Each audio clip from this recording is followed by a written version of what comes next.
хэнийг тижээж байгаа вэ? Хин хэний төлөө ажиллаж байгаа вэ гэдэг асуулт чинь л өөрөө эргэлзээтэй байгаа болохоор л чагсч шүү дээ. Яг хэдэн сая төгрөг төлөө чи яаж татвар төлөө юу хийж бүтээв эх орондоо. Монгол улсын сайн иргэн байхын тулд худлаа ярьдаг байх ёсгүй.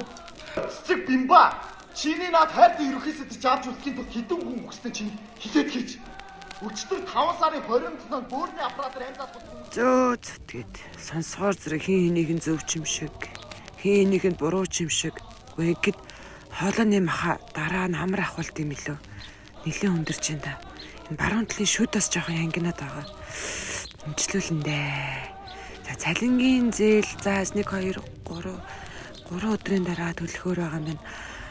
Манайх чи ингээд маргааш хоолны мах байгаа билүү? Үгүй лүү. Нэрээ нөгөөдөр чи хүүхдийн баяр болох гэж байгаа юм биш үү? Тэгсэн цалин буугаагүй гэж сууж лээд. Хайдөө эц. Хаац над чиг бодолтой байна уу?